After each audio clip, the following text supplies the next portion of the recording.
Is the camera straight? Because I look like I'm tilted, I feel. The camera is not straight. Looking at the curtains is a good call. No, the camera is tilted. Yeah. Here we go. That's better. And are we now the camera's straight? Are we comfortable saying loads of on? I'm just saying loads of questions. Loads. I don't know. Plenty of. I mean, we already got cuck on screen, so might as well keep it up. You know.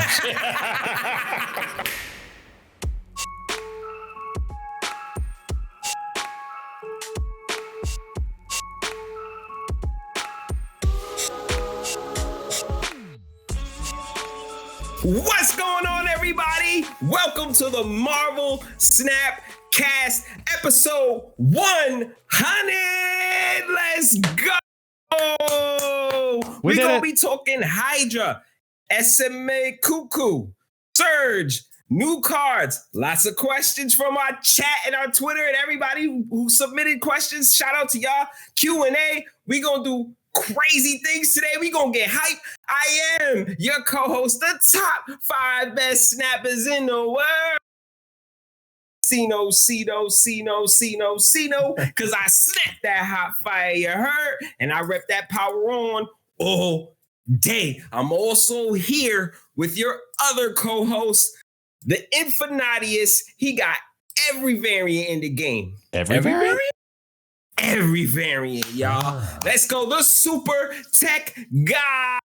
And last but not least, okay, guys, we got the brainiac of the crew, the president of the Epic Sax Party, the king of the Pikachu Party. He is none other than It's Guess Gaming. Let's go, y'all. What up? Y'all 100, we here. You know what's crazy? Let me talk about this for a second. It took us 100 episodes to get the intro right. Wow. Wow. That was phenomenal. Great job. Pretty good. That's why, I'm fresh right now. Y'all see I'm in this top 5 gear right now. I'm looking good. You guys will have a link below to where you can get some of this good Epic pack stuff going on there. Ooh, I see what you did there. I like it. We are at PAX right now live. Bring you guys the 100th episode. Of course, we had to do it. Couldn't wait to get back together in the same room with Cino, Paul. We could finally afford it. Yeah, because we did this, some time ago we were doing this when me and him was in the room together, and then we couldn't do it, we continue to do it. But nonetheless, we were here, and of course, Guess is here as well. He's in the other room. Yeah, don't worry about his background. He green screen the hotel. He's in the other room. We're going to knock on the wall. After this, we're going to have a real party and celebrate this 100th episode. Yeah. But I'm glad you guys are here with us. Guess, how you doing, buddy? How you feeling? I am yawning ridiculously, but outside of that, see, because they're laughing. They're having a grand old time over there in the other room, the other state, country, area, whatever it is. Yeah, because it's not like we're recording this late or anything. So at least it's important that I am keeping myself awake, keeping myself caffeinated, keeping myself hyped-ish, because I'm just happy that we have the 3 of us in the same podcast once again. We've had so much chaos going back and forth over the last month or so. And it looks like, the budget came through and we were able to afford all 3 of us for the same episode. So very happy about that. And here we go. That's right. Yeah. They booked me finally, guys. I know. Yes. I didn't buy any variants this week. So we good. I mean, there's no spotlight variants anymore. We only got snap packs. So it just makes sense. I got to save my money for those spotlight variants. So there you go. Cino's here and Guess is here. But nonetheless, let's kick things off, because we got a lot to talk about. We kick things off, of course, with Hydro Stomper. So Hydro Stomper came out, of course, as part of the end of the last season. That was actually the intro into the Snap Packs for those who were lucky enough to get the Spotlight variants. Congratulations. If you guys missed out on the wonderful part 2 interview about the Snap Packs with Guess on his front page, go ahead and check out his YouTube channel. That is an awesome video to watch. But nonetheless, click subscribe when you're over there too. Facts. You know what I mean? Click that subscribe. Hydro Stomper, I think, was a phenomenal card. I still think it is. I'm definitely going to rate it a platinum card. It's great in move.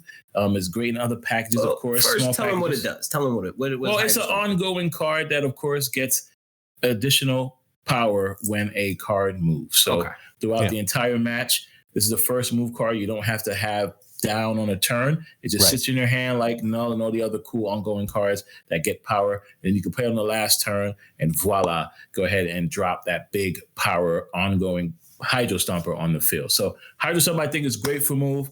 You can put in other packages as well that has small move packages, but just keep in mind the number is going to go to where it needs to go. It is a 3 cost. You could go ahead and put it with Moonstone, and of course Onslaught, double that power if you need to. Nonetheless, platinum for me for Hydro Stomper. How about you, Cena? How you feel about Hydra?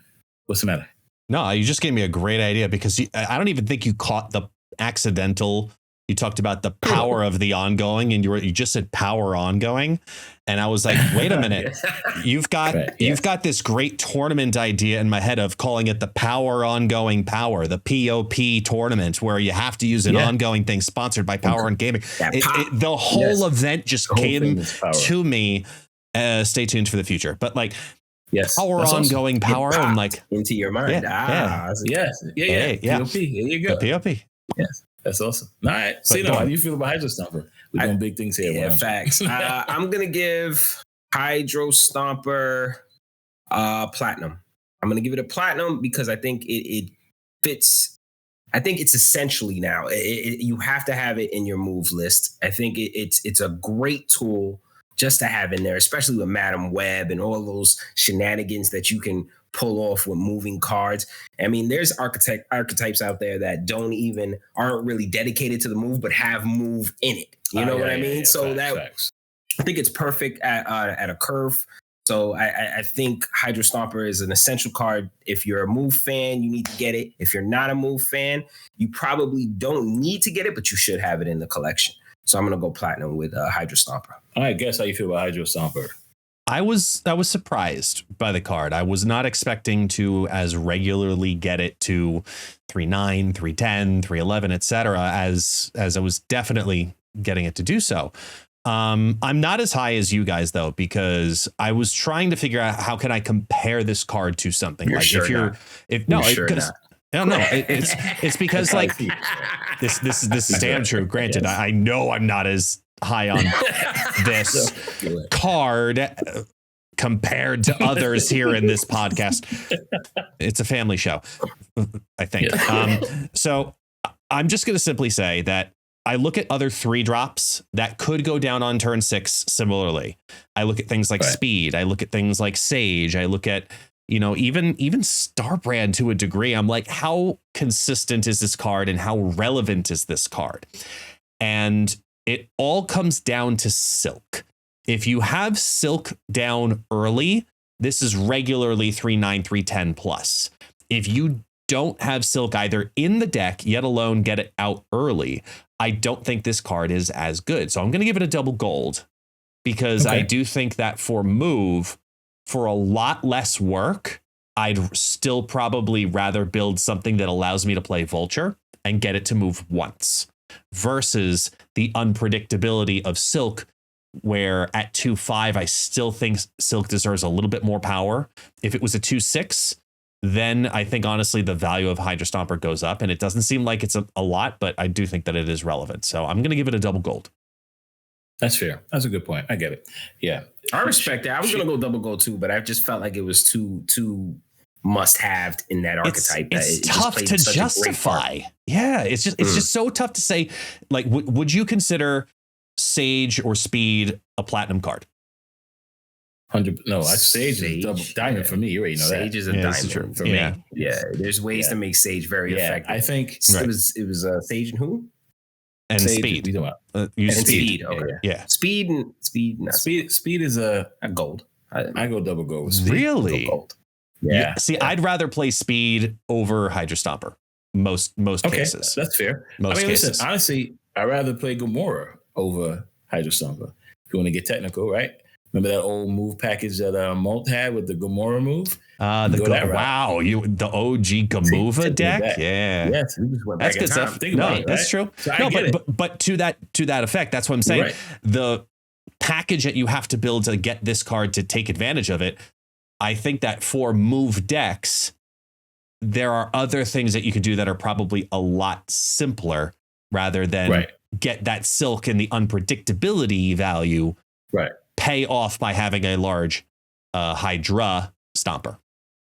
Right. You also got to think about the other additional cards they brought into Snap to help out that whole archetype. I think those are the cards, being able to move stuff right and left. I think Heimdall is 100% needed with Hydro Stomper, or else doesn't make sense to put them in the deck. So I totally get what you're saying. And you're right. There are other cards that can bulk up in higher power and it's very less work. So, but Move is not about that. Move is about being complex and doing all the crazy shit and making it feel good when you put that 3/7 Hydro Stomper on the field.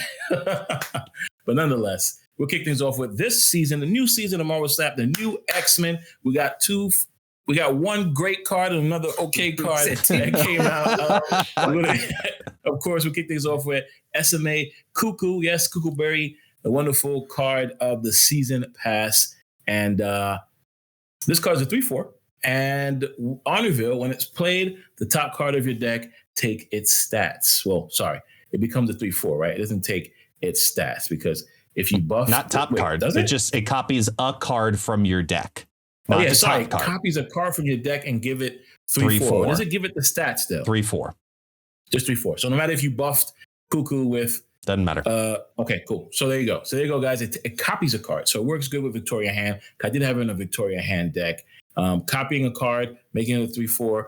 It is pretty underwhelming until you play it in probably a negative deck with, those wonderful Iron Man and Gore and etc. But nonetheless, very underwhelming compared to the other card it came out with. And so for me, I'm giving Miss Cucko a gold. Miss Cucko, I love it. Yeah. What does this do again?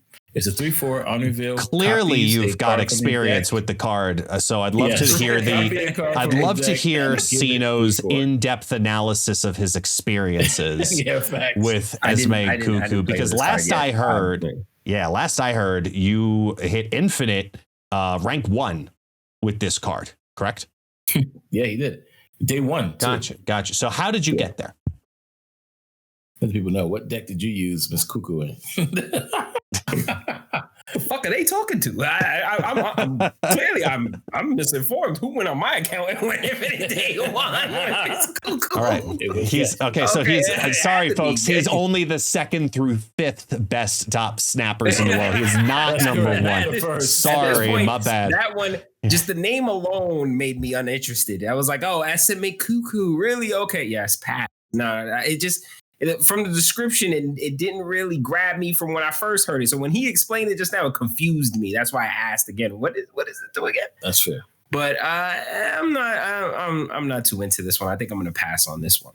Okay, Guess how do you feel about Cucko?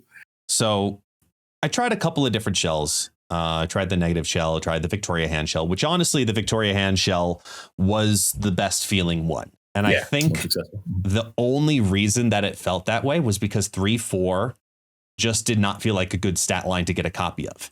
Even if you got it to be, the what we'll call the nut draw and you get the Iron Man at 3/4, then that's great. That's awesome. Woohoo. But I tried Esme in Silver Surfer because obviously it's a 3-cost card. You have to try it in Silver Surfer.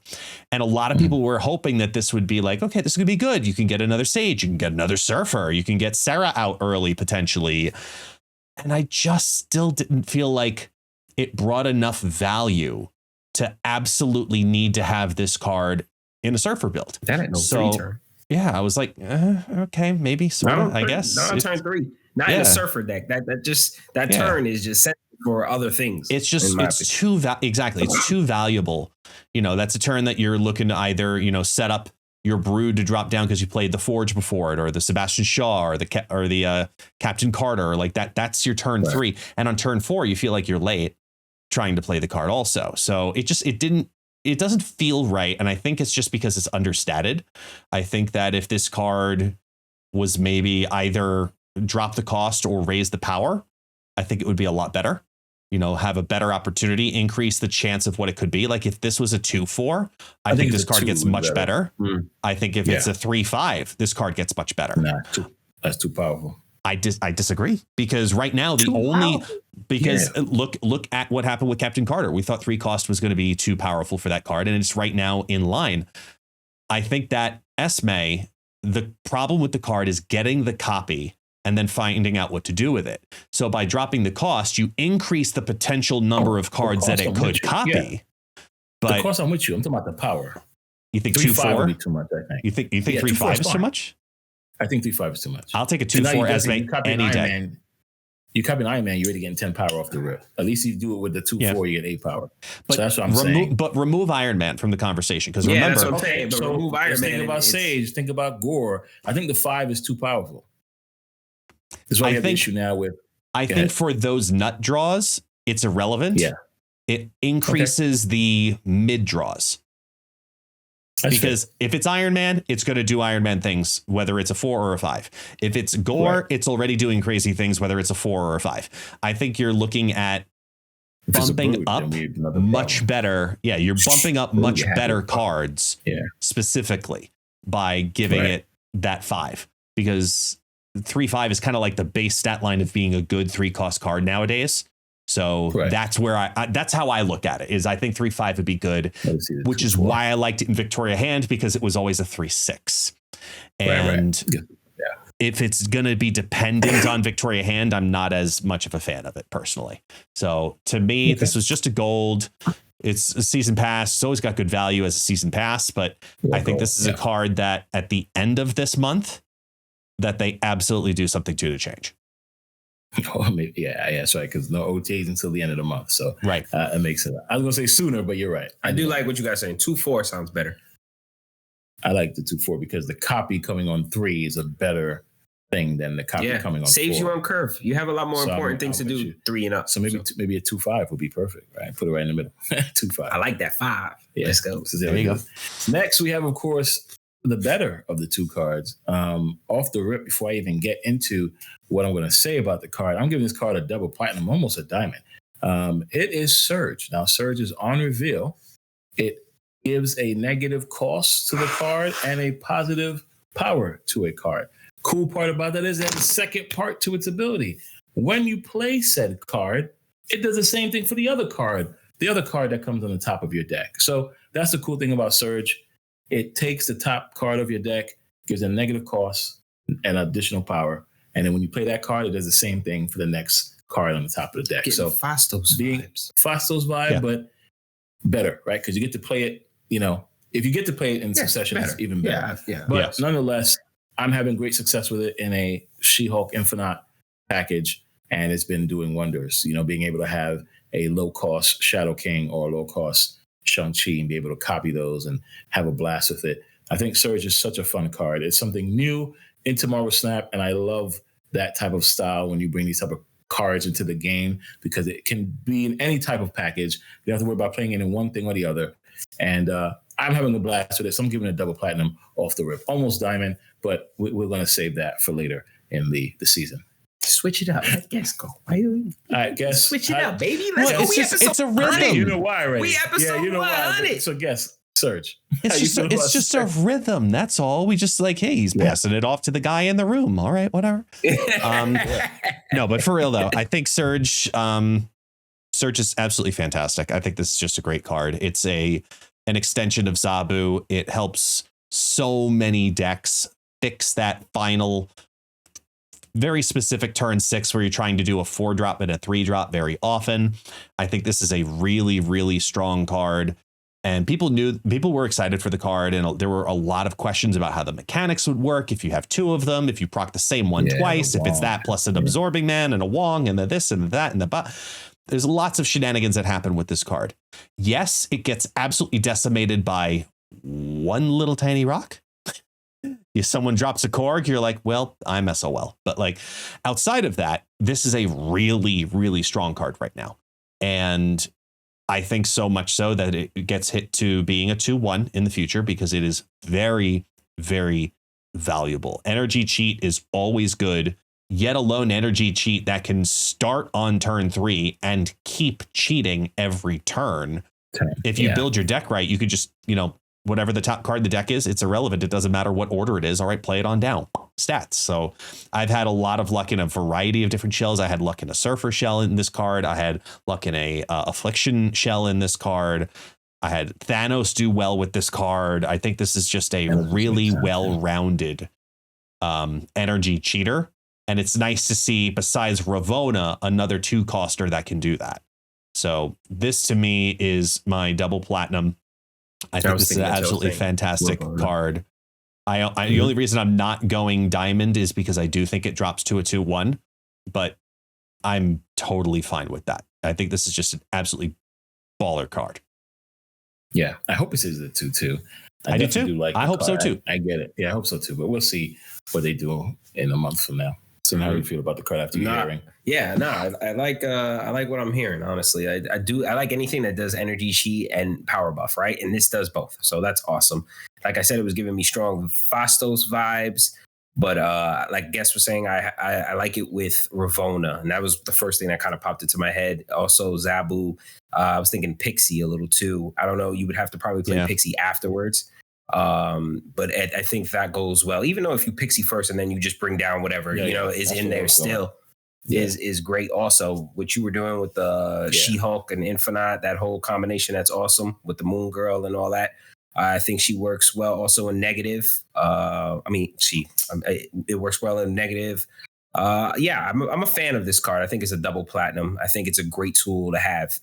This is going to set you up for your other combinations. This is not going to be the thing that wins you the game. It's going to give you a tool to use to do lethal combinations, I think. So I think it's going to be a really great card. Agreed. And in that confliction of her over Pixie, like I said on my video, if you have Infinite She-Hulk in the deck, you play Pixie first. If you don't, you have them in your hand, you play Surge first. And there you go. Yeah, that'll fix your problem. Yeah, I think so. Yeah, totally agree. Double platinum. Yeah, so pretty straightforward on this card, and I think the big key on this, we were talking about it today on stream a little bit, and this is kind of relevant to looking at the rest of the season simultaneously.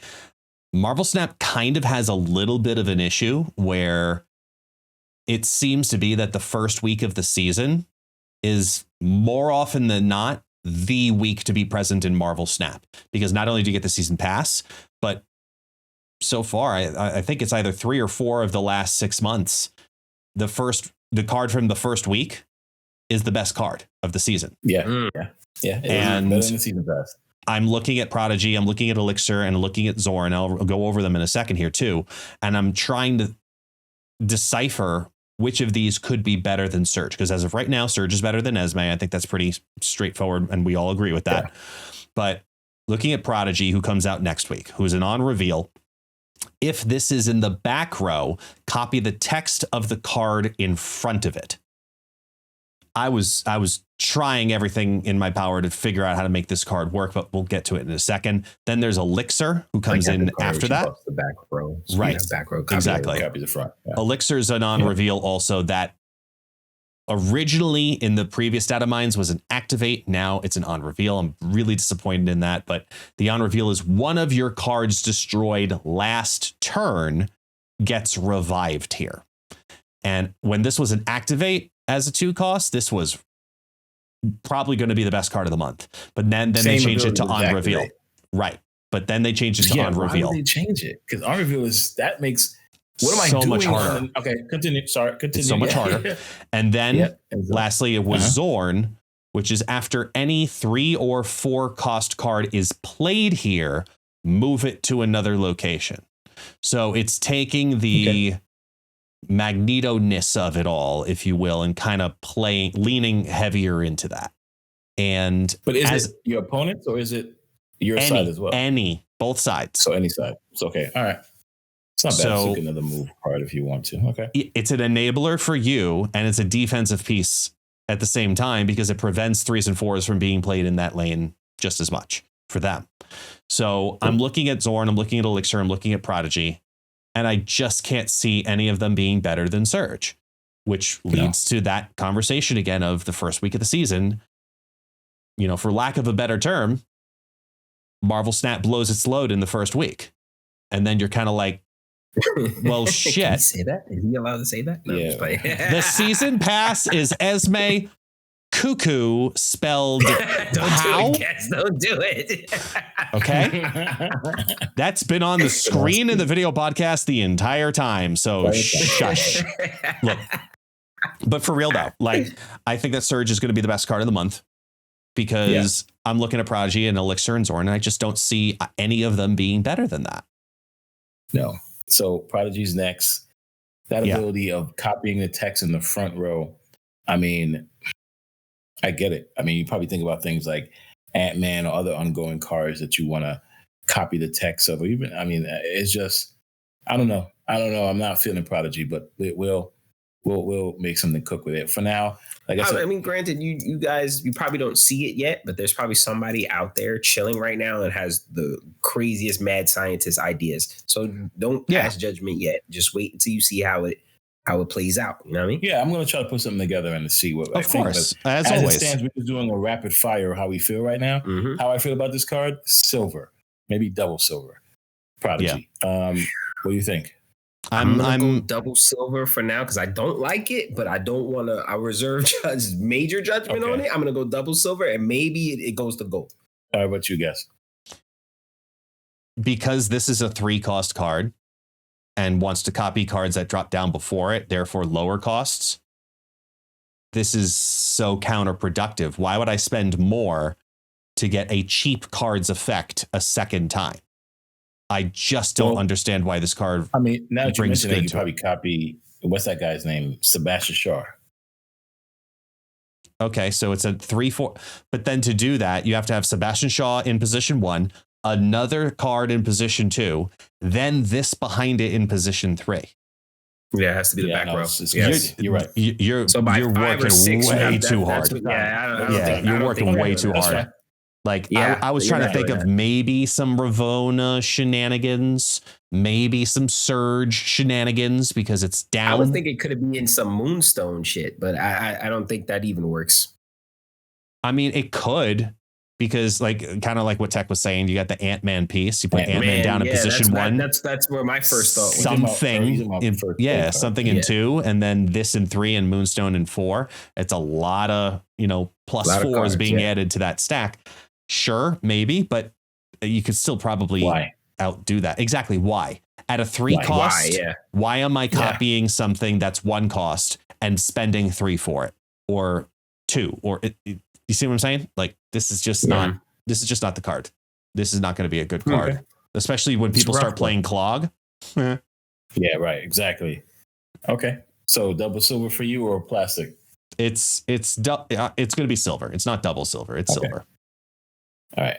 Then we have Elixir, which I think the activate would have been perfect as it stands with On Reveal. So I got to think about cards I destroy with either Carnage, Misery, or my opponent destroy a card in the last turn. Then what's the stats of Elixir? What's the stats? 2/3. 2/3. Okay, you know what? It's not bad as a 2/3 because you could do some shenanigans the turn before, then use it and bring back your card. But then why even waste the time to destroy it in the first place? Okay, forget anything I just said. Please send this card to the. I'm gonna put this card in the. So I'm gonna give it a double plastic. First double plastic ever. Double plastic for the wonderful Elixir. See that? I'm just going to give it a silver because I also don't see the point in playing it. That's nice. Yeah, I don't like anything that defers you late in rounds. So I'm not. If it was the same turn, I would have been happier. If it was, hey, card destroyed in the same turn, comes back, then I'm like, all right, good. Shang-Chi my Infinite, my card's coming back. But I'm playing Infinite on turn 6. They Shang-Chi me. How am I bringing back the Infinite? Yeah. It's kind of like, you know what I mean? Like, it's kind of weird to me. But if it was activate, that would have been perfect. Because no matter what, on that last turn, it gives you control, right? On that last turn, I would just hit the button. So you destroy any of my cards, at least it comes back. It's more of a strategic play with activate than it is on reveal. Yeah. Mm-hmm. But if the on reveal was current turn, I'm giving this card double go. But the on reveal is for the last turn that destroyed. So guess how you feel about this Elixir. The only deck.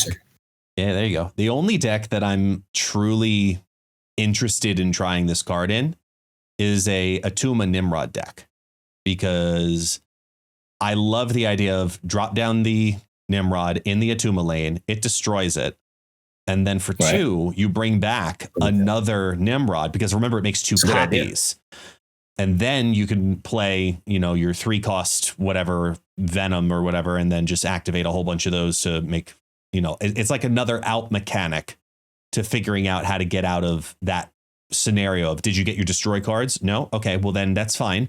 You can bring back another Nimrod and then just destroy them in one lane and still get the doubling ups to happen. Just spread it all around the exactly board, right. It's the only thing I could really like say this looks very interesting. Like even Phoenix that back in the day. Yeah, it was really annoying to the Nimrod play. I remember back before all this new stuff. We were talking old metas when they were abusing that Nimrod shit. It used to be so annoying. The double destroy. Yeah, it's like Venom and Carnage, and it just And not only that, they'll double it up with Shuri, and then fucking destroy it like crazy. Oh man, that used to be. They used to still doing that now. So this is true. This is true.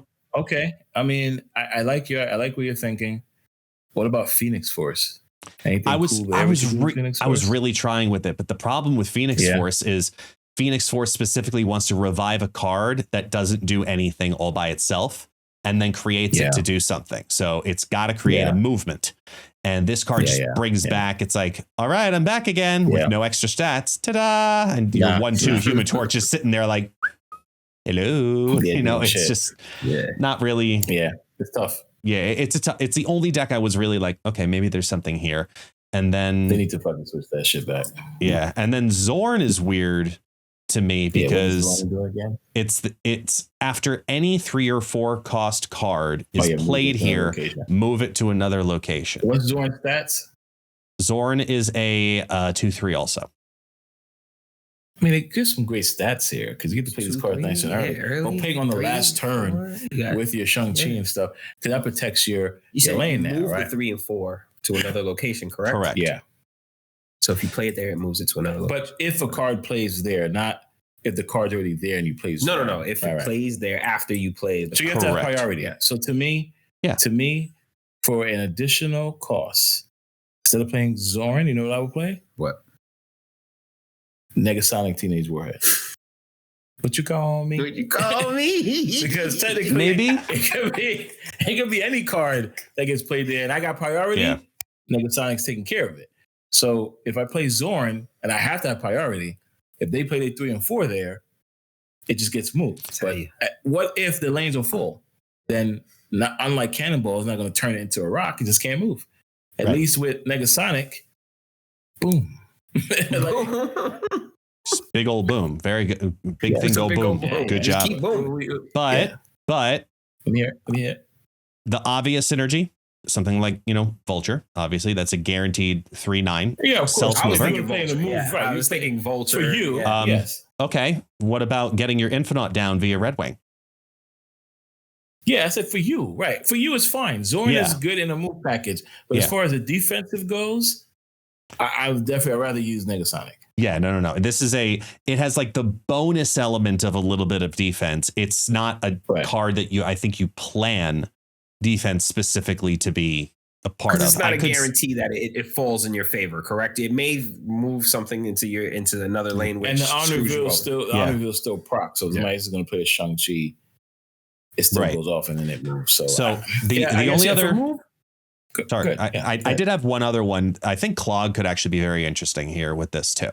Ooh, because you've got dropping this down, and you can put a debris in there, which normally you play the debris and then rock is your 3 lanes. But now this consolidates to one of those, keeping a lane open, and also Sentry. Being able to put Sentry in a lane, possibly have it hit over into the far right lane, that opens up that possibility for the very first time. And that's a lot of power if you ante that over afterwards, the void. Yeah. So I think there's some, goblin shenanigans that could happen with that too. Send over the green goblin, and then it fires over to another lane, kind of like a grapple arrow does. Like, I think there's some things you could do with this. And that's one of the ones I'm going to experiment with, but I'm just not sold on it being the goblins. I just thought of that. Like he's right. Like let's say you put the goblin. Let's say you're not sure that lane's going to get full, right? Right. And you're taking the risk of putting the goblin there. But if they fill that lane, you're fucked because the goblin's now on your side. But if you put it there, right, it goes over, correct? It procs first, and then it moves, and then it will move, right? Correct. If it goes over and he played there and it's full, it won't move. You still get it on his side of the field, right? Because the only way that it doesn't move is that if by turn 3, that everything is completely full. Then so obviously it stays with you, right? Yeah. Right. But I do like the idea of doing some shenanigans with that. I think there's some cloggage, maybe even lockdown that could work with this card. That would be fun to manipulate around because, you can move in and you can plan for that specifically. So maybe there's something there. We got to get a little cheeky, but again, you're working really hard to make a thing happen that might not be a game-winning move. It's just a move. I like the move package better. Yeah. That I like. It's probably the move package, but I do think Surge is going to end up being the better card of the month. Oh, 100%. 100% Surge wins the best card this season. Yeah. And with the 100th episode, we reached out to you wonderful listeners and we asked you guys to give us topics for this 100th episode. And we're going to pick a winner and gift you guys a premium battle pass. But doesn't mean we're just going to pick one person to talk about. We're going to go through a list of these wonderful comments. I'm gonna be honest with y'all. It's too hard to just go through one. Like there were so many great topics that there's no way that we could just choose one. Well, I mean, obviously we'll just choose one winner. Obviously only one person can win. Sorry. Correct. But we are going to discuss a lot more other topics that you guys brought up because I'll be honest with you, it was nothing but fire suggestions in the comments. So thank you guys so much for participating. We appreciate that. Very much, very much so. Thank you. I had to turn off notifications off of that post because I kept getting tagged. That's how many questions. That's how many questions we were getting of it. Yeah. And look, the comments down in YouTube is what we typically read off of. And this was the first time we really saw it take off and we posted it on other platforms. And absolutely, we always do a Q&A at the end of an episode at this point. This is kind of where, we've really settled as topic 6. And I'd love to, I'm curious to see which questions you're going to read because, like I said, I turned off notifications, so I have not read to prep. This is all off the rip. I scrolled through as many as I could, but there were a lot of great ones. So like somebody really asked us to talk about the new season cards. We did that. So shout out to you guys. I'm going to go with one here I think is a very fun one. And it's, I think even guests like this one.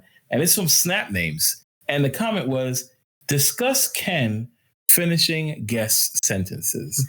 Now, I don't think I finished guest sentences, but clearly I do. Besties for the resties. Somebody just said it. So, guess and Cino, the question's to you guys. Do you feel I finished guest sentences? Have I did it this episode? No. Do I have to go to the videotape? Okay, let's hear it. It's there? There's evidence. There's receipts. This happens. I have receipts. I have posted said receipts. I have blasted said receipts on Twitter. I have straight up said, "Shut the fuck up." Can I say what I need to say? I have called this man out. You're trying to help him out. Yeah, try to help him out. You try to help people out. That's how they treat you. Yeah, exactly. Wow. I don't need help with my punctuation. Yeah, I try to help people out. Okay, see. Trying to help out now. Thank you for catching it at least for once. Yes. Oh my God. All right. So I did catch myself. He was talking about a car, and I was like, "Yeah, that." Okay. All right. Nonetheless, next topic we have is from Katrina. There you go.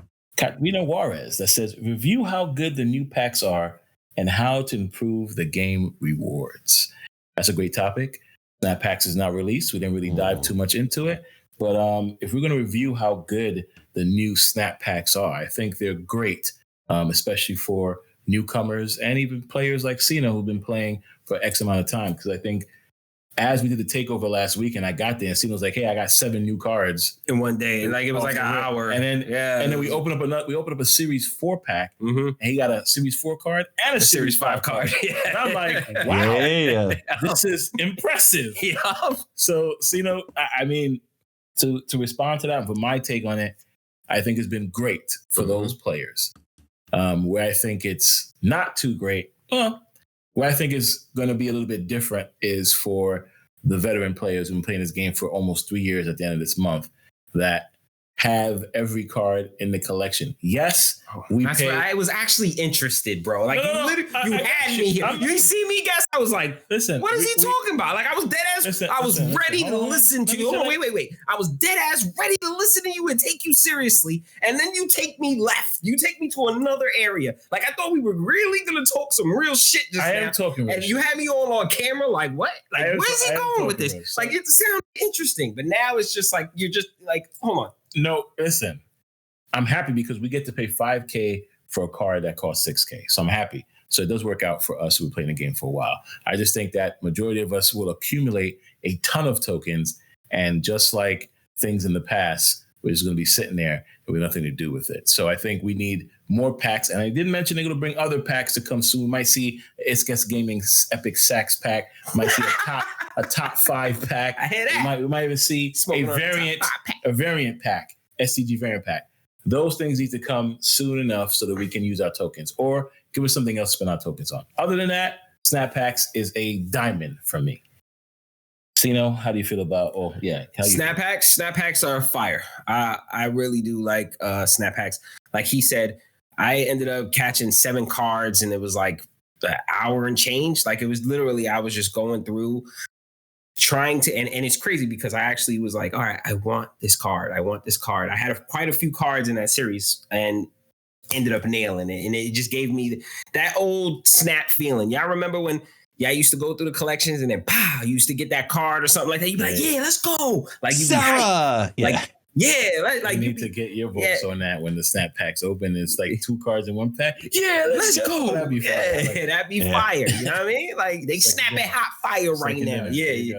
That's what needs to come out. But that type of endorphins, like that type of feeling, that nostalgic feeling from when I first used to play the game, came back to me with this Snap Packs. I got to actually feel that feeling again. And it's been such a long time since I felt that type of excitement to where I was like, oh shit, let's go. It actually made me want to play the game and stuff like, you know what I mean? To the point where I was playing with those cards before I was playing with what came out. You know what I mean? I got new cards from there. I don't need to focus on like, you know what I mean? Like it kind of deferred me a little. So that would probably be the negative part of it. Like it's going to probably defer you from getting the new cards and going down that rate because you're getting that new feeling with the cards that you just got. Right. But I mean, at the same time, it's going to help you grind to get those cards too, because those new cards you get, you're going to play more. You're going to get, more tokens. You're going to go, okay, I can add this card. Oh, let me go. Yeah. It gives you that control option I don't have to just settle. Right. I can accept, you know what guess got the let's go. Yeah, it just gave you that nostalgic feeling. I'm a big fan of the packs, man. And what's great is when Guest posts all his 2,000 decks when the card comes out, you guys can now open up packs to get those cards. You can go in those sections and try to aim at the cards that you don't have for that particular deck and try to get it. That's awesome. Like that also kills the feeling, right? You guys can agree that kills on the feeling back in the day when let's say you want to play Black Panther, the Black Panther Armin Zola and all that. You don't got this card, or you don't got that part. All right, let me go into this and I saved up. I saved up quite a few tokens. Let me go in there and try to, you know what I mean? Or I got some gold. Let me buy some tokens and try to go get it. Yep. And then you hit. Like that's just a great feeling, man. Like I'm a big fan of that. The only bad part I would say is it will probably defer you from getting the new cards, like because you're so entertained. Sino's real passionate about Snap Pack, so it gets a diamond from him too. Diamond. Let's go. How you feel, buddy?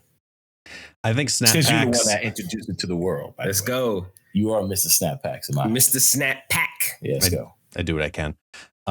I think Snap Packs is going to de facto change the entire landscape of how we think about a collection in Marvel Snap. Because if we've noticed anything from the 4 cards that released, the 4 move cards that dropped with Snap Packs, Series 4, as they said in the interviews, is 100% going to be very niche, very specific types of cards. It's rounding out something from a very specific deck or a specific archetype. And if that's the case, we are not supposed to be looking at having 100% full collection. if we've been playing for a long time. I think that we've been very spoiled for the last 2+ years, where if you've been playing for a very long time, or if you've been playing long enough that you are able to get a full collection up until Snap Packs, right? You have a full collection. Congratulations. That's great. But it should not be the expectation. We had a whole conversation about it on stream today, where the goal shouldn't be try to get yourself to be collection complete. Your goal should always try to be meta relevant. And depending on the deck, depending on the archetype, depending on what's going on in the game in that moment, hot locations, card archetypes that drop in the Series 5, and how does that affect everything? I think all of that has a synergy to it that confirms that Series 5 completion is probably much more attainable than Series 4. And it should be, because Series 5 is typically the better cards more often than not. But every now and then you get a Series 4 that really hits well. Like Batroc, I think, was definitely a really good card that came out of the ones that just dropped. But he's not 911 necessary. But if you do have him, he's a really good card, and you build a deck that makes him work. I think that's the goal of Series 4. Right. And therefore, budget-wise, it means that you might not need to be 100% collection complete to feel like you're staying relevant, because it'll be about the Series 5s. It'll be about the season passes. And then you've got different garnishes that you can put in there with Series 4. And I think 1 year from now, we're going to be looking back at the evolution of Snap Packs and seeing those who were collection complete throw that to the wayside. And now they're just, are you Series 5 complete? Because that's the one you can maintain by having a season pass and really good resource management. But if you want to be Series 4 complete, you got to spend $150, $200 extra a month to make that happen. So I think that Snap Packs overall for new players and returning players, absolutely fantastic. For those who've been playing for 2 years or longer or have a full collection, go with the change by learning that full collection completion should never be the goal anymore. Yeah, I don't think it should be either. I just want to have all the variants in the world. Yeah, this guy. I never believed you had to get every card in the collection. I was never that type of player. I was always a how tired are your arms, Tech? Why, can I keep doing this? No, you just keep flexing on us because the AC is on. So he's there. No. He just keeps flexing on us about all the variants that he needs to have. That's fine. So, well, listen. Before I get into that, I want to say something that you mentioned before. I didn't want to cut you off and finish your sentence. Thanks. Finally, the biggest issue I had with the Spotlight keys was the people ask, "How do I get this card?" I can never tell them how. I can never say, right, like you just said, spend $200, $300 to get all Series 4. That is something you can tell someone now, and they can actually do it. If they want to achieve Series 4 completion, now we actually have a price to say, hey, do this. Before it was, got to wait till it show up in the Spotlight, or you got to try a look at opening packs, opening caches. So I'm glad that we finally have that. So I agree. You give it a diamond as well, or what do you think? I do think so. Yeah, I think it's a diamond system. And let's not forget, everything doesn't cost the same. It's not like $6,000 for every pack. Packs cost less. So that's awesome too. Yeah, but now you can actually give them a price. Yeah, before you couldn't say you just wait till it shows up. No, I know. Now, I'm just speaking to the fact that I like the fact that they didn't charge like $6,000 for everything. It's like, it's like, all right, you want more cards, no problem. Here's like phenomenal 2,100. You know, something like that. They did a phenomenal job. Yeah. I just think a little bit more things need to happen. But again, that's my gripe. Nobody else has this issue because you guys are happy with what you have. I'm happy too, but you know what I mean. Now, has everything. What does he have not to be happy about? Collection complete for content creators is different than it is for a normal regular player. So that's something you have to think about. I don't know if it's something that Second Dinner can even think about by saying, here's our top tier content creators. They have access to every card. Like, I don't know if that's something they plan to do in the future, but would that even be something that makes sense? Who knows? Nonetheless, let's go ahead and look at our winner for the premium battle pass based on the wonderful system pulling this winner. And this is Bossoon Kun. Bossoon Kun. Let's go. Your topic, you gave us two. It's all right. We'll take both of them. Your topic was, what's the best episode or moment from episode 1 to 99? And then the second question was, why can't we buy season pass with gold? thank you and congrats on the 100th episode. Congratulations. So thank you for that. We appreciate you. Thank you. Love. To answer your first question, what is the best moment from episode 1 to 999? These guys they came in a little bit later in the season, in the whole journey. Shout out to, of course, Valentine, which we might see tomorrow because we in his hometown. Oh, snap. And our wonderful friend Luke Muncher, who was the godfather of the Q Brush. Him and I and Valentine came together and created the Marvel Snapcast podcast about almost 3 years ago, right? Right before the new season started, we did this. And it was, again, to just bring you guys content and talk about cool things happening in Marvel Snap. And it then evolved after things changed with the other hosts to me bringing on just random people who play Snap and talk with them. And, of course, bringing on Sino, which we did some in-person stuff right when my daughter turned 1. And that was a fun time. And, of course, we sat back and we knew guests. I met guests at SnapCon. I know guests did podcasts with Default Dan, shout out to Default Dan, of course, and with D Money. And, we were just like, guests would be an awesome addition to the family. Like Sino said, the brainiac of the crew. We love guests takes on things that he feel about Marvel Snap, and it's been like family ever since. So my best moment from episode 1 to episode 99 is a lot. There's plenty of them. Early days, being able to have the developer team on to talk about Marvel Snap and those cool things was pretty awesome. We had the gentleman who's no longer at Marvel Snap, but he handled all the variants, and I did get to meet him at the first Creator Clash. He came on to talk about the process and how variants are chosen. That was pretty cool. And then, of course, the first episode with Sino, and we brought on, I think, Smooth Op and other people, and that was super funny. Like, we laughed that entire episode. That was also a great moment. And, of course, having the episodes with guests where, of course, the banter is real because I finish his sentences. No, but nonetheless, it's been a great time having guests here. So those are my favorite moments. Of course, early days, doing those cool things, having people on and having a good time there from Second Dinner. And, of course, hanging out with Sino in person, cracking jokes with Smooth Op and all the other funny members that we had. And, of course, hanging out with guests and doing these every week. So those are my favorite times. Sino, what's your favorites from episode 1 to 99? Man. Well, when you've been here. Joined. Yeah. I will say it's been a great journey all the way from when I started. I was doing guest appearances, not like as guest, but I was a guest. Hey. You were a guest at one time. Yeah. That's true. That's true. You were saxing a lot. Fucking guy. It's been a great journey, man. I did not see it going for this long. Pause. Like I really didn't think I don't know. I just didn't know it was going to go into a couple of year process. Like I really thought it was just going to be a couple episodes at first. And just giving a fans of Snap's perspective, giving the community member perspective of Snap. You know what I mean? That's pretty much where I felt I was doing, because you guys were already streaming. You guys were already content creators and all that. I wasn't even a content creator yet. So from podcast to content creator, it kind of pushed me in that direction.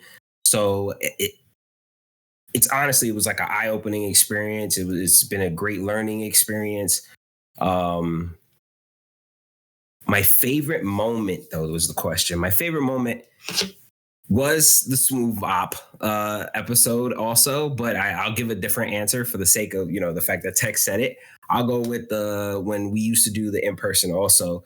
It was the Drunk Sino skit. Like when that was pretty funny stuff that we got to do. We got to involve Tucker in it, and it was just a pretty cool thing to do. You know what I mean? It's just something that I got to like play around with and do a skit and do something funny. So it was cool. I like that. Cinos. The 5 Cinos was good. That was funny. Mm-hmm. That was good. That was good times. And then from that, because that wasn't going to be obtainable, the IRL stuff, because it was just hard to get down to Tech's area every Saturday. You know what I mean? So it was like really hard to do, but it was great. It gave us a new feel. But then from there, we got to evolve to where I think it took us up a notch, where we got this great chemistry with bringing guests in. And then it was more like instead of just me and him bantering back and forth, now we have a triangle of banter going back. You know what I mean? You guys double team. Hey, man.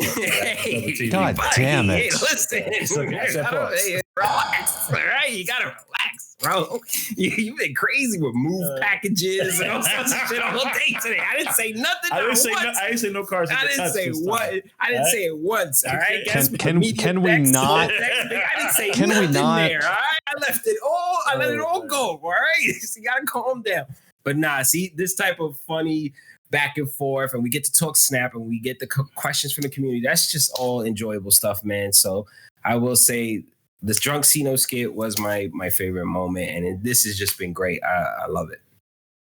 Awesome. Guess how you feel with your favorite time?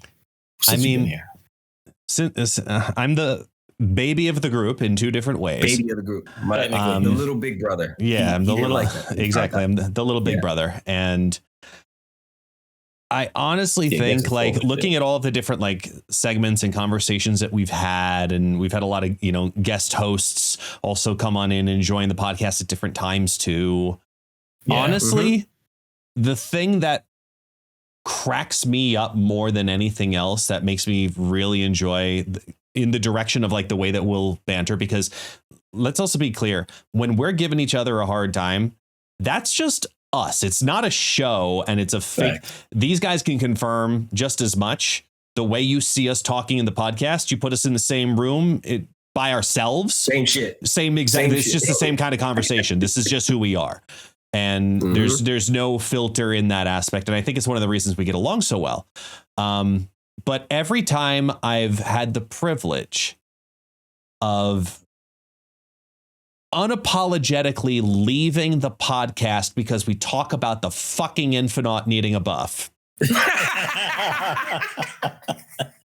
Oh my Cino and I, without communicating, we just know instantly. This is the moment that we are leaving the room. I've taken taxi. I've shut the door behind me, closed the green screen down.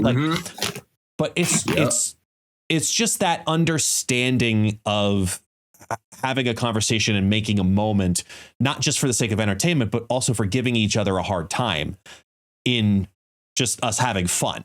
Like that understanding of this is our friendship, and we're showcasing it, in a video or on a podcast for others. It's just confirmation that we should have been doing this as a trio like this a long time ago. A whole bunch of other games. I wish we were doing this at SnapCon. We could have had a whole SnapCon live episode. Exactly. Who knows what the future will bring? Oh yeah. We're who knows? PAX. But those are my those are my favorite moments, honestly. Like the individual segments specifically out of everything. It's just whenever that kind of moment shows up. But to the second question as well, I get the want to buy the season pass with gold. I just know that as long as the game keeps offering gold as an in-game resource that you can get in any way for free, I don't see it ever happening. Unfortunately, that's why. You get a little bit of gold, but you don't get worth the while. I get what you're saying.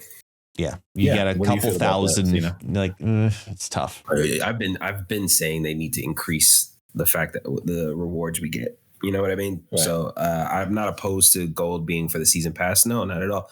You know what I mean? I think it actually helps the free to play players also get a way to get in there.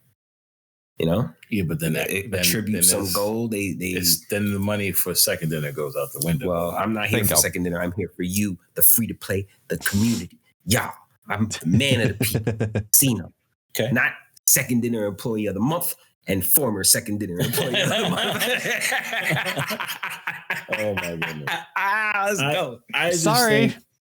Being able to buy a season pass with gold will not cut it. I think we could do something else with gold. Maybe they have a lower tier pass where you get to demo the card for the first week if you spend 500 gold. Maybe that will be something they could put in the game so that it entices the free to play players. Demo the card, like you get, like they give it on rent. Like here, you could rent this for a few cubes, but then we're gonna take it away from you right after that. 100%. Yeah, no, 100%. Oh, I don't like that. It don't have to be like cubes, that. though. It can be rented for playing a different mode. That's not cubes. No, Just for you to test it out. I'd rather Infinite like get that? a buff. No. Let's get Infinite a buff, and I'll be happy. I'll be completely happy. Honestly, I'd rather us use gold to break down variants and do cool other things with it. Give us better customizations. I would love that. Be able to make my border, 4 different colors, right? Like that's again something we could talk about in a different time. Yeah, we gotta move on. But we got other stuff here. So we have Ryami Postal says, talk about the possible new game modes and why we don't have draft mode yet.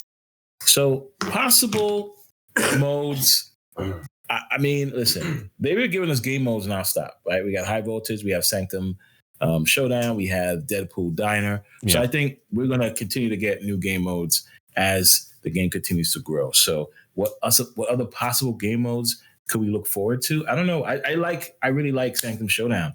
So I hope we get something cool like that on a different mode. So that's something I think we can definitely see happen in the future. And why don't we have draft mode yet?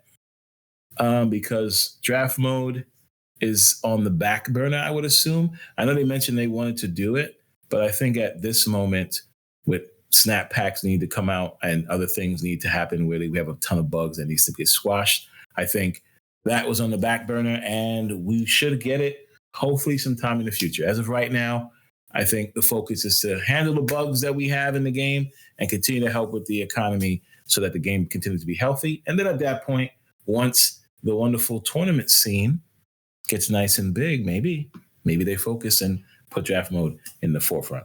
Tino, what's your take on that? Read the joint again, because there's a two-part talk about the possible new game modes and why we don't have draft mode.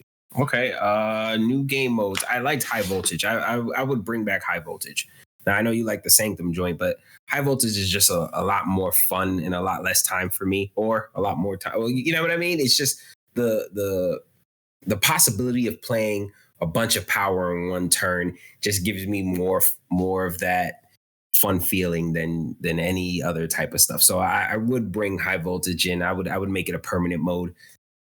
Spectator mode. We should have that. You know what I mean? I think that will bring a lot more people together in playing Snap, because if you don't play Snap, you can always watch your friend battle somebody or do something. You know what I mean? Yeah. And you can learn that way. And I'm not gonna lie, Snap is a very addicting game, especially if you don't play and you see somebody playing, you want to learn, and it can drag you in. Right. So if they have a spectator mode and more people are watching, more people are, communicating with their friends and just playing and just watching it, I think it brings more people to Snap. I think it's good for Snap. It's good for secondary. It's good for everybody. So I agree. I think they definitely needed a spectator mode in this game, especially when other games have it. So I know it's possible to do. And why we don't have a draft mode, I'm right there with you guys. I don't know why we don't have a draft mode. I feel like it was something that probably should have been in the game already. Like, it's kind of like they had it on a what's it called, though, right? On a time thing. Didn't they talk about it some time ago, I guess? I believe it was a couple of roadmaps ago. They initially said that they're interested in it. They were interested in it, and then the following roadmap, they discussed some of the challenges that they've had in regards to creating it. So okay, and we haven't had a roadmap my boy since that. I was about to say draft mode in it. Yeah, I mean, you guys don't need a draft. Not that it doesn't exist. Exactly. There is a draft mode out there, and there's multiple, right? There's Stone Donkey has this. There's multiple draftinators, draft modes, all sorts of stuff out there that people are already doing and using. But I understand they want it. People want easy access. Like, they want to be able to have it in game instead of having to go outsourcing it and just right there ready to draft. So I understand it. Hopefully you guys get it soon. I would change Conquest mode too. That shit is way too long. Bring Infinity down to like 4 matches or 3 matches or something like that, and cut all those damn lives down to maybe like 6. And let's bring Conquest to just not like want to tear your hair out fucking playing it. Like, let's actually enjoy Conquest. And I think that's an improvement that would get us all to interact with Conquest more. All right, Gus, your take on the question?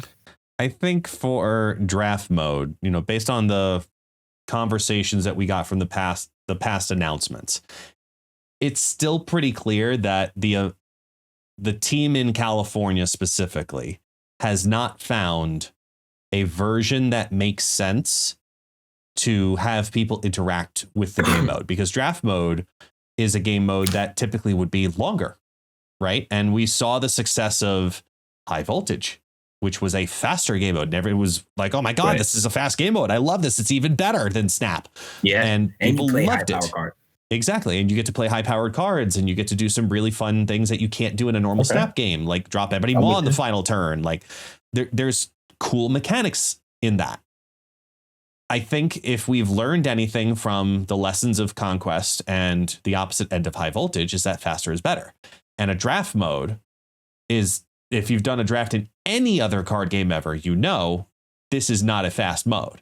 And finding a way to make it fast is what honestly is probably the biggest hurdle that has not been able to be leapt over efficiently. Considering that the Chinese server did a version that's already been publicly available as a third-party service called Draftinator Online for quite, I want to say 2 years plus. From Stormdonkey. From Stormdonkey, exactly. He built that site, and you could do Draftinator and you could do it yourself, but it's a third-party site. And the Chinese version is basically the same idea for the most part. Yeah. There's a little bit more betting and snapping added to it, but the actual draft process itself is pretty much the exact same ideas. I don't think that was going to be an option that for the second dinner team to go down, because then it would have been like copying somebody's homework, to be honest. Right. And I think they're a more creative team than that. So that's why I don't think we're getting a draft mode, at least anytime soon. And I agree. I think if the tournament scene takes off, I think if the tournament scene takes off, they look at draft mode a little differently. Right. Yeah. I feel with that. And I also think draft mode, I guess it's a longer thing. Maybe they make Conquest a 3-round thing where you draft a deck and then you have to win 3 rounds with it. Maybe.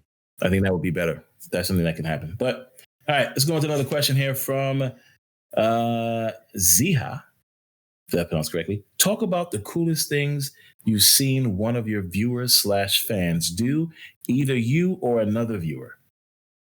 That's exactly what it says. So I'll say it again. Talk about the coolest thing you've seen one of your viewers/fans have done for either you or another viewer. I got an easy, real easy one, because it's on my stream. It's on my stream all the time. Randomly, after I got Taxi, my little dachshund, randomly I get a message from Big Bad Wolf, who I know you both know from our communities. And he's like, hey, I made you an emote. And it's exactly the same colorations, and it's Taxi, just little head bouncing back and forth. I've seen the emote, yes. And it is now one of my top 3 most used emotes. And it was just because I have a cute dog, and they're like, here, I want to make something for you. And they just made an emote like that. And it's a small, comparatively to the grand scheme of things, it's a small gesture, but it's something that I see and interact with every single stream, every single day.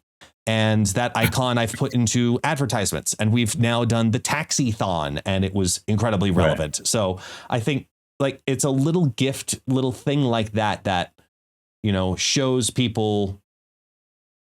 me that people really do care about the type of content that I do, the stream, my life, the community. Like today, somebody made a Pope Summers meme for the fun of it and made a Pope Summers card since the Pope was elected. And it was like, this is amazing. And I posted it on Twitter. It's that kind of fun stuff. Yeah. And that screams to the community of not just, the guest list, but more so also Marvel Snap, constantly getting an influx of, new members and new people, and they're finding the stream and the content and the sax parties, and they're having a lot of fun. And it's a little thing like an emote that you use every single day that speaks volumes to you. So I'm very grateful for something what could be considered so small, but is honestly very impactful. So that's one that really impressed me. I hear that. And for me, it's definitely all the heartwarm, questions and messages I get, whether it be on stream or even in Discord privately, from members that like, hey, love your stream, love the energy, the music, the vibes. Your people in chat so great. I had such a bad day or a bad week, and this, really change and uplift things. And those messages are very awesome. I really do like those messages. Makes you, like you said, guys, make you feel like, the community really cares and they love what you do. And it's definitely a great feeling. I said, Marvel Snap community is the best community out there. And we also look at things like my camera's been giving me issues forever. And I put out a thing to get a new camera, and the community showed up and helped me get my new camera. So shout out to them for that too. Those are awesome things I've seen people do in the community. And then of course, all the wonderful surprises, people just coming in and doing cool things, like making the emotes. That's phenomenal. So I totally agree. That is the coolest thing I think I've seen people, fans and, viewers have done for one another. Another question we have. Oh, do you want something? No, sorry, you can keep going. I'm not on this podcast, apparently. No, let me hear it. What you got? I don't know. You skipped me. I ain't skip you. I ain't skip you. Like, guess, can you see me? Am I here? I don't think so. I'm sitting I can't right see next you, to John. See? Top 5, I can't see you. See, it's all the 5s on his hands and his hat. Yeah, exactly. Well, you can't see him at all. I don't know. Oh man, just see them. For me personally, just them coming by and throwing up the 5 emotes and just telling what's up. They even show love to me. They write in they caps just to be like me. I mean, it's just because Cino did that today. I mean, Guess did that today. He's like, shit, I'm like Cino, right? Yeah, like and honestly, people think it's like, why, hey, Cino, why are you screaming? It's like, nah, I'm just bringing that hypeness. And it's not really that. It's just like, in chat, it's very hard sometimes to get your thing seen because it's either going up so fast or something. So I said, you know what? How can I be different from everybody else? I said, I'm just writing caps. Everything I write is in caps. So that was just where that came from. But everybody like notices it and they say what up to me in every chat, and they just show mad love. They come by, they show, they support the stream. So that's just, I'm always going to appreciate that. I'm always going to be happy about that. And, mad love to everybody else. Thank you. Appreciate that, man. Just showing that support. We do appreciate you guys coming here as well. We're going to go through a few more questions before we wrap up. Hubs. You guys don't know Hubs. Hubs' topic was, which new archetype does Snap need? Or is needed in Snap? Which new archetype? Yeah. Sheesh. Ooh. Wow, that's like coming up with something on the spot. That's something that we probably need to go ahead and who chooses these questions? I choose the question. It was a great question. Okay, no. I'll throw one out there because it's at least relevant enough that Tech will at least get it. I'm not sure if Cino will. I think we need a real keyword, a real Exodia deck. I think we need to have a type of deck. You play those cards. Yeah, I love it. If you play them out in a certain order, this won't I get number one. Number two, finishing his sentence. Why? I don't know if you play Yu-Gi-Oh. Yeah, exactly. And number 2, why the fuck do we want that? Okay, do you understand the trauma that Gambit brings when he's on fucking? No. It's different. It's Yu-Gi-Oh. You watch Yu-Gi-Oh. Yeah, you know the Exodia cards. He just destroys everything. Well, he just wins the game. Yeah. So if you get all 5 Exodia pieces, you win. Yeah, I understand that. So he's trying to say if you get. You want something like that. Do you know the trauma you are going to put out there? No. That's a pretty good archetype. I like that. I think that it's kind of similar to Galactus in that sense, where it's like it's a big bad. And I think that there's a potential for something like that in this game because it has to be incredibly difficult to do, where it only happens maybe 10% of the time that you get the instant win. But then the other 90%, you're looking at about a 40% win rate. So it's a subpar deck for the most part, kind of like Mr. Negative and that kind of stuff. I think that there's something along those lines that could be made or balanced that would be really interesting. And for those who don't know Yu-Gi-Oh, basically it's some kind of collection of cards, whether it's you put a bunch of them into the deck or it's a progression of cards that you have to play in a certain order. And then when you do it, no matter what the points are on the board, no matter what turn it is, if all of it happens, the game is automatically over and you win. Just flat out, you win the game. End of conversation. Whatever the cubes are at that moment, you win the game. And I think something along those lines could be fun if built properly. Keywording. Yeah. No, I like that. I like that archetype. That's something completely different. Thinking about Yu-Gi and other card games, I think archetypes like that would be fun. Until it happens, see. Yeah, I mean, there'd be ways to stop it. I just really think wave everything. I think it's like the Thanos snap and everything turns to ash. Yep. It's just you win. So here's another thing we have. Another question from Heart Fluster. Should old Professor X be brought back? No. Yes. I said it quick. He said no. I said yes. What do you think? Someone see no. You're the tiebreaker. Come on. You're the tiebreaker. Old Professor. You know what? I'm going to say yes because I miss old control. I miss lockdown. So if we want to talk about new archetype, let's combine these together. We have no lockdown cards right now. Storm is a piece of shit. Professor X allows everything to just flow in and out of his lane now. So to me, we need a new lockdown. We need a new lockdown archetype because we have no lockdown archetype in Marvel Snap. So that answers both questions. Guess why shouldn't Professor X or Professor X come back? Please explain that. Because there are too many cards now in the game that accelerate Professor X to be able to be played on turn 4.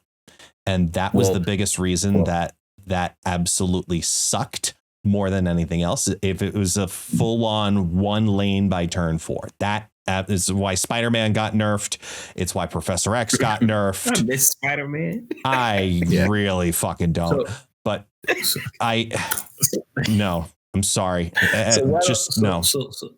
So why don't we do something else where cards like Wave and Surge does not affect Professor X. Professor X, why don't we have some text that says Professor X cost cannot be changed? Cannot be reduced? Yes. Problem solved. Problem solved. He's still a 5 cost. Lock a lane on turn 5. What's the problem? See, there is energy cheat. So even though energy can't be reducted, you can get energy cheat. Yeah, Erisham. No problem. I get it. I understand that. But I just feel, okay. So should the lockdown archetype be completely moved out the game? Because that's exactly what's happening right now. That's what I don't like. See, that also, I've seen that's what's happening. There is no lockdown. And honestly, that's when there was only 150 cards to work with. Lockdown could exist. Now there's almost 350 cards.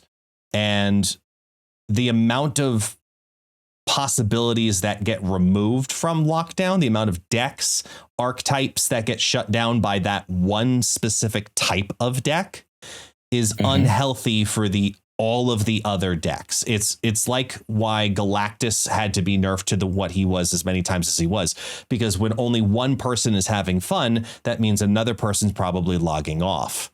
And you want both players to have as much fun as possible. And if too many people are playing something that's too toxic, it just gets people to log off, and that's not good for the longevity of the game. I think when lockdown is it's just like when clog is too prevalent, people just don't want to deal with it anymore. And they're absolutely sick and tired of it and waiting for the next meta to show up before they start playing again. It's similar, but clog is more manageable compared to lockdown. Lockdown straight up, like that Professor X, it was just a 1 cube winner, and you want people getting to turn 6. You want people in Marvel Snap getting to turn 6, and Professor X prevents that. I don't think it's a healthy thing at all for the game. And I'm curious how people feel about it in the comments. Lockdown. Yeah, let us know in the comments, guys, how y'all feel. Old Professor X or not. Yeah. All right. So one more, and then I'm going to talk, 2 more technically. First, what I'm going to say is we have from Neil Found Glory. Within the days of the new card releases and card changes, a meta forms. It feels like 90% of the player base has this deck. Is there a way to fix this, or do you think it's actually a skill issue and players end up seeing the same decks due to their own ability? So we all feel the same way when new cards come out. It definitely feels like the meta. Hey, want to see the question? Yeah. It feels like the meta right there. It feels like the meta is determined, right? I mean, you look at the new cards that came out. We are seeing Mr. Negative. We are seeing Surfer, and we're seeing, those cards that Victoria Hand. Yeah, right, exactly. So the meta is kind of determined, and of course, you're seeing the cards that go up against it, the counter cards that goes up with it. So I don't think it's a player skill issue. I just think that the problem we have, and we discussed this before, is the one card a week forces the meta to be what it is.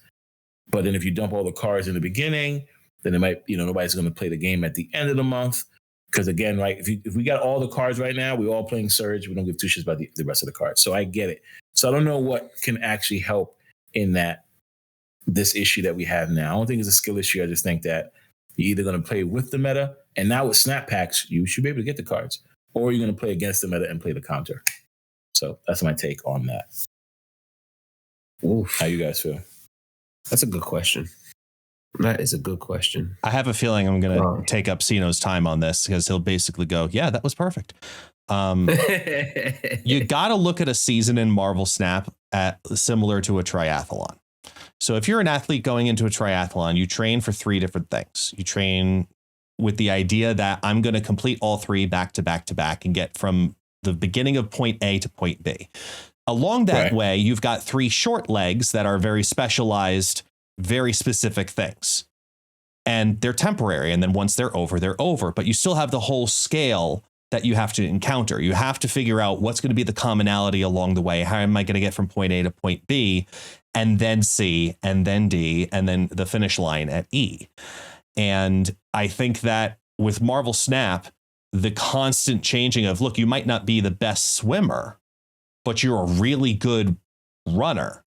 You make up for it. So there are going to be times that you're going to have a weaker week because you're not as good as a player against an affliction style meta, even if you play Luke Cage. And we see that with moments like when Diamondback comes out and Laufey came on out. Everybody's playing affliction decks, so everybody should be playing Luke Cage, and that affects a bunch of the meta in and of itself. And now we're in a Surge and Esme moment, which means you're going to see a lot of Mobius also in the counters, and you're going to get ready for that. It's an incredibly healthy thing. But when you look at the whole scope of can you get to infinite over the scope of the season, there are certain things that you change, and you have a deck of 10 solid cards and 1 or 2 flex cards, and you flex those cards into your favorite deck to counter whatever's going on or just keep up with whatever's going on in the meta of that moment. And if you approach Marvel Snap like a triathlon, understanding that just this week might not be your strongest week, but next week when the meta changes, you might be able to accelerate 10 times faster than you did the week prior. That's when you really go all in and you really enjoy your experiences even more so. You're going to have ups, you're going to have downs, you're going to go fast, and you are going to go slow. So I think it's completely fine that the meta changes week to week to week, because I've played games before where you have all of the content drop at once, and then the meta is exactly what it is for 2 to 3 months at a time. And then you're just sitting there twiddling your thumbs, waiting for something to change, begging next week to have something different. We are gifted in Marvel Snap to have that kind of a problem. I hear you. I totally agree. Cena? Honestly, like, people are going to play what works, right? Like, or they're going to play what they like. Well, that's not what they're saying. He's saying that the cards are coming out and everybody's playing the same thing. You know what I mean? So but that's what he's saying. He's saying, like, why is this happening? Because people want to play what works. People see this. They see that this is the meta. They assume that this is the list that is going to get them cubes and get them up the ladder or get them up rank. This is either that, or they're saying this list I don't like. I'm going to run the counter, which was, I think, Guess's point, to whatever it is. So I'm going to play Fun Police and try to go in the opposite direction and cheat out cubes that way because it's effective and it works. Like, it's just too many people are playing the same thing. And it's making it frustrating for the other players who want to play something different and particularly don't want to play what meta is. But they don't. But it's not working. But that's my whole point. The meta's in such a great place that I'm running up against discard decks. I'm running against destroy decks. I'm running up against surfer decks that aren't using the new cards. So I don't think I'm so happy that's your meta. I said, but I don't think. But that's not everybody's experience. Yeah, but I don't think you have to worry about playing the new card or playing the new deck. If you have something that you enjoy playing, you're going to win with it anyway. Not necessarily. I disagree because right now, it depends on what that list is. That list might not go up against that matchup against another list or the meta list well. I could play She-Hulk Infinite without Surge or Kokyu. I'm just saying. Okay. But other people are doing the same thing. I've watched Flash last night play Destroy all night. He's climbing the Infinite. I watched what's his name play Surfer the Infinite. KK Sparkles. Like, people are playing the list that they like. You don't have to play the meta. The meta, yes, is the biggest thing. People are playing the newest cards, so I get it. But to your comment, you don't have to play the newest thing. You don't have to play the hottest deck. You can play what you feel comfortable with and still win. And still but I think you're. But I do. It's not their experience, so it's not that. It's not that. It's not that. It's not that. It's about concentration and also, you know, the bias that happens within it. So if people are playing whatever they want to play, that obviously that's how Marvel Snap is supposed to be played. You're supposed to play the deck that you want to play. Now, what very often happens is the cards that get released influence the concentration of the presence of certain decks. So like last week, we had a huge influx of move cards, and a lot of people want to, you know, they might have gotten one or two of them and they want to try those decks, which means you're going up against more move decks than last week. And it's changing the concentration in which you go up against those decks, not your ability to choose if you're absolutely needing to play that card or that archetype in that moment, because it's not a skill issue necessarily. It's a matter of if you're trying if you're constantly like you guys know me, I don't like Arishem. Everybody knows that. I don't like going up against Arishem either. But when Arishem is incredibly prevalent and is way too commonly found as an opponent, I can deal going up against it, 10% of the time. When I'm going up against it 30% of the time because it's too prevalent, that's when I'm not having a good time as a player. And that's just me personally. That's my experience. Some people hate going up against Clog. Some people hate going up against Affliction, et cetera, et cetera, et cetera. And the weekly cadence of releasing cards shifts those concentrations accordingly. Now, part of the challenge of Marvel Snap is being able to move with that, being able to adjust to that, knowing that, hey, they're releasing a card that's Surge. Okay, so you're going to see a lot more cost reduction. So this is probably the week that you might want to find a deck that can include Mobius into it, because if you want to try to keep up against it because you didn't get it, but you're going to see more of it, you are preparing yourself for more successful situations by doing so. And that's the quote unquote skill issue I think that they're trying to define within this. They're trying to say that there's the weekly cadence shifts the meta and the concentrations of what creates that week's meta so drastically compared to a meta that changes every 3 months because of a release schedule that's going every 3 months versus a singular card that changes a meta every week. Every week. All right. That's fine. So I get that. Okay. All right. So I guess what Cena was saying, I get it. It's because you're seeing a ton of people playing the same thing. They feel like it's a problem. Either their skill issue or the meta is just being that, because people are, hey, this card works with Thanos. Everybody named others playing Thanos. It could be a combination of that. That's an influence on that too. So we have a plethora of phenomenal other questions here. Majority of them are going around snap packs, which we answered. Some are talking about what we think will be better in the game. And we have some others that are kind of fun that we can dive into at our next episode. But for now, I think we answered majority of the questions people ask, because again, some of them were around the same topic. And before we go, I'm going to quickly say what I want to see for the next 100 episodes. And that is Cino, myself, and guests on every week together doing this madness and bringing this content to you guys. I want to see the game continue to grow. I want to see us be able to bring you guys more and awesome content. Maybe bring you guys, hey, my name. Bring you guys some other cool things that we could do. Maybe some new segments, some new cool things that we could probably bring into the podcast. So for the next 100, I promise you guys, we're going to do some phenomenal things. Cino, what about you? His guest, okay? I don't know. A seizure. No, that was my impersonation. That was my impersonation of Tech looking at something shiny. What? I'm sorry, I'm distracted. Oh yeah. Ooh, my name. Yeah, exactly. That's all it takes, guys. So just so you know. Yes. Cino, what is your take for the next one? What's my take for the next 100? Hopefully the Marvel Snapcast can book me. I don't know. Some people, not me, but some people would say the true energy and, is right here. So we would love to keep that energy every episode. Oh wow. Not me though. I don't say that. You know, I wouldn't say that at all. You guys are my guys. You know what I mean? I'd be like, don't even talk that way. Those are my guys. You know what I mean? But some people are like, you know, you're the life of it. You just carry it. So it's like, all right, you know. So I'm definitely gonna try. No. Definitely just us keeping this going, just keeping this, you know, like you said, some new segments would be great. Maybe we can think of some new things. I love the fact that we added talking to chat, you know, just make sure taking questions. Yeah, the comments and all that. Yeah. I love that part. That's what we need. That's what we definitely need to keep that line of communication open. So yeah, I love that. I want to keep seeing that. I want to, and also us maybe collaborating with others more. Like maybe there's other people outside that we can bring in. You know what I mean? Maybe a big collaboration with my best friend, Coachy. I don't know. I'll talk to him. Maybe. I don't know. Right. We'll see. Let's see what happens. Yeah, he has been trying to get me over there, but I say, no, those are my guys. I can't.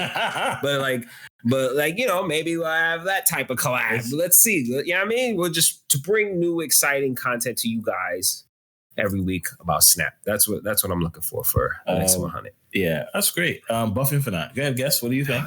What is your for the next 100 episodes? I'm going to leave within the next 100 episodes. There are 3 things that I want to see happen. Pretty easy. Number 1, I want to have an episode live with the 3 of us all in the same room in New York, Connecticut, somewhere, Gotham City, somewhere baby. in the States, somewhere in the States. Hell whatever. Yes. Okay. IRL, baby. Yes. IRL together. Number 2, Rent a nice space for that. I want the exact same thing with you 2 down here in Brazil. Don't bring me to Brazil, baby. I would love to come to Brazil. Okay. Don't bring me to Brazil. Let's go. 3, I like that. Yes. And lastly, I want to get Ben Brode on this podcast with us for 1 episode. That's the goal, baby. Ben, you heard it here Benny, first. you heard it, man. Come You on, need to man. be over here, chill with us, and talk and vibe with us. Bring all Let's the grilled go. cheese you want. We got this. I like grilled cheese. Yeah, he does too. So Yeah, some bacon in it, some good stuff. All right. So you heard guys here first. Next 100, we're going to try to get all those things going, including getting Infinite Buff. That's right. We appreciate Big you goals. guys being here with us for the 100 episode. And I can't wait to see you guys in the next one. It's true. Peace. Thank y'all. How you? What is this? Exactly. Hey. Cuz is moving into his fucking lane. That's Professor X now. Come on to my lane. Come and flow with me. Like, come on. Damn, Prof X with the love. Oh my God.